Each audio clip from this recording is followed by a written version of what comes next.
Welcome back to Your Man. Today we're doing a segment on how to be resourceful and how to save money. So my wife recently said she wanted a shoe bench for the front door. So I decided, let's see what we can make out of scraps in the garage.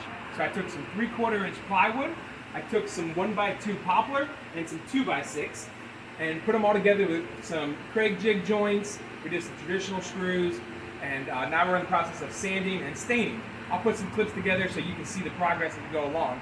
But the key is being resourceful. You know, when you want something, don't always think, I need to go out and buy something. Think how you can repurpose or reuse what you have in your home to help save money and reuse and not have so much waste. So stay tuned for some clips.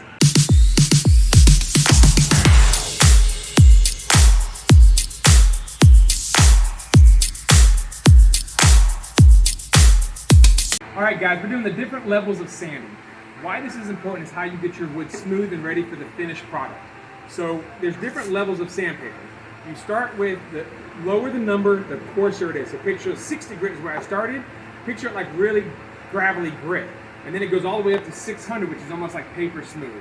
So as you put different levels on your palm sander, you get different levels of smoothness. Like on plywood, I started with 60 grit because it's super rough.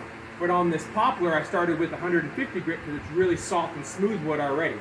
So you have different levels. But the idea is that you change your different levels of sandpaper, it goes through and gets you different levels of smoothness on your product before you apply your finished product. Which on this one, we're gonna stain the top and paint the bottom. All right, guys, keep watching. All right, guys, we just finished using the 600 grit to get this thing sanded smooth. Now we're gonna stain the top. Another way I help save money, I used to buy garage rags all the time. And then I realized I had a friend said he used to go to thrift stores or like yard sales and buy baby rags or old t-shirts and cut them up. And I thought that's a great idea because when I get shirts that are too stained or too holy, I usually throw them away.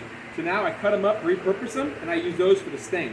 I'm using a gel stain here, and I always wear latex gloves. And the reason is just so your fingers don't get stained. So I always put gloves on when I do it. All you do is simply get stain on the rag, and then you rub it in. And then I'm going to go through and stain this whole project. And then once I get done staining, then I'm going to do a layer of clear coat and sand it, a layer of clear coat, sand it, one more layer of clear coat. It's going to make this thing look like $1 million. It's going to be a great project when it's all done. Mighty, is somebody, yeah. Mighty all the time, never takes a break, he's always right. Working all day and every night. Mighty all the time, he never shifts at all, he stays the same. It'll never ever change. Mighty all the time, he's always on his throne, it's where he rules. Forever ancient, forever new. Mighty all the time, his power never ceases to amaze me. It's everlasting. Oh, he is somebody, mighty all the time. He's mighty, mighty all the time.